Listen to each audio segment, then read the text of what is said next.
M Siddaramaiah ಎಷ್ಟೇ ಕಿರಿಕಿರಿಯ ನಡುವೆ ಕೂಡ ಸ್ವಲ್ಪ ನಿರಾಳರಾಗಿ ಕಂಡು ಬರ್ತಾ ಇದೆ.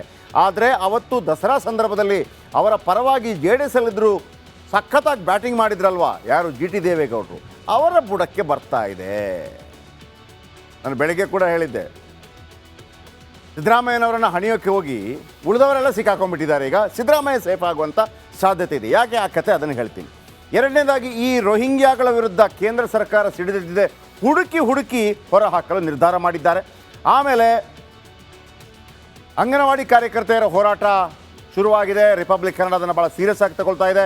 ಯಾಕೆಂದರೆ ಸಿದ್ದರಾಮಯ್ಯನವರು ತಮ್ಮ ಮ್ಯಾನಿಫೆಸ್ಟೋದಲ್ಲಿ ಅಂದರೆ ಪ್ರಣಾಳಿಕೆಯಲ್ಲಿ ಹೇಳಿದ್ರು. ಅವರು ಏನು, ನಾವು ಅಧಿಕಾರಕ್ಕೆ ಬಂದರೆ ನೀವೇನು 11,000 ಪಡ್ಕೋತಾ ಇದ್ದೀರಿ, ಅದನ್ನು ಇಷ್ಟಿಷ್ಟು ಮಾಡ್ತೀವಿ ಅಂತ ಹೇಳಿದರು.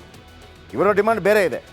ಅದರ ಜೊತೆಗೆ ಪ್ರಿಯಾಂಕ್ ವಾದ್ರಾ ಒಂದು ಹೇಳಿದರು, ಇನ್ಶೂರೆನ್ಸ್ 3 ಲಕ್ಷ ತನಕ ಕೊಡ್ತೇವೆ, ಇದೆಲ್ಲ ಹೇಳಿದರು.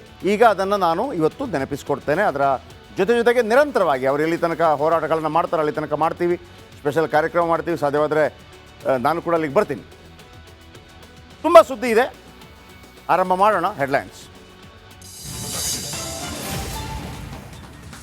ಪುಣ್ಯ ಸ್ನಾನದ ಬಗ್ಗೆ ಮಲ್ಲಿಕಾರ್ಜುನ ಖರ್ಗೆ ಪ್ರಶ್ನೆ, ಕೈ ಅಧ್ಯಕ್ಷರ ಮಾತಿಗೆ ಬಿಜೆಪಿ ಖಂಡನೆ, ಆದರೂ ಸಿದ್ದರಾಮಯ್ಯ ಲಾಡ್ ಸಮರ್ಥನೆ.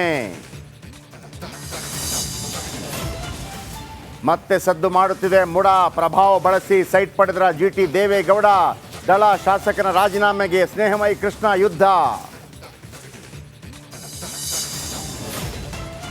ರೆಡ್ಡಿ ರಾಮುಲು ಮಧ್ಯೆ ನಿಲ್ಲದ ಕದನ, ಗಣಿಧಣಿ ವಿರುದ್ಧ ಮಾಜಿ ಮಂತ್ರಿ ಆಪ್ತರ ಕದನ, ಇಬ್ಬರ ಜೊತೆ ಚರ್ಚಿಸಲು ಹೈಕಮಾಂಡ್ ತೀರ್ಮಾನ. ಮತ್ತೆ ಅಂಗನವಾಡಿ ಕಾರ್ಯಕರ್ತೆಯರ ಹೋರಾಟ, 25,000 ಸಂಬಳ ನೀಡುವಂತೆ ಹಠ, ಪ್ರತಿಭಟನೆ ನಿಲ್ಲದಿದ್ದಕ್ಕೆ ಸರ್ಕಾರಕ್ಕೆ ಪೀಕಲಾಟ.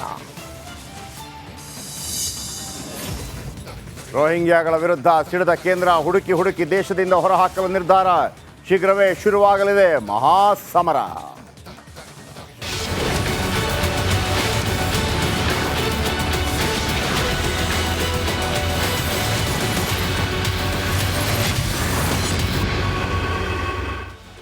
ಮಲ್ಲಿಕಾರ್ಜುನ ಖರ್ಗೆ ಅವರ ಒಂದು ಹೇಳಿಕೆ ಸಾಕಷ್ಟು ಹಲ್ಚಲ್ ಉಂಟು ಮಾಡ್ತಾ ಇದೆ. ಗಂಗೆಯಲ್ಲಿ ನೀವು ಮುಳುಗೇಳೋದ್ರಿಂದ ಬಡತನ ದೂರವಾಗುತ್ತಾ, ಬಡವರ ಹೊಟ್ಟೆ ತುಂಬುತ್ತಾ ಅಂತೇಳಿ ಮಲ್ಲಿಕಾರ್ಜುನ ಖರ್ಗೆ ಅವರು ಹೇಳ್ತಾ ಇದ್ದಾರೆ. ಅಮಿತ್ ಶಾ ಅವರು ಅಲ್ಲಿ ಸ್ನಾನ ಮಾಡಿದ್ದಕ್ಕೆ ಅವರನ್ನು ವ್ಯಂಗ್ಯ ಮಾಡಿದರು. ಆದರೆ ಇದೇ ಮಲ್ಲಿಕಾರ್ಜುನ ಅವರ ಕಾಂಗ್ರೆಸ್ ಪಾರ್ಟಿ ಗರೀಬಿ ಹಟಾವೋ ಅಂತ ಹೇಳಿ ಇಷ್ಟು ವರ್ಷಗಳ ತನಕ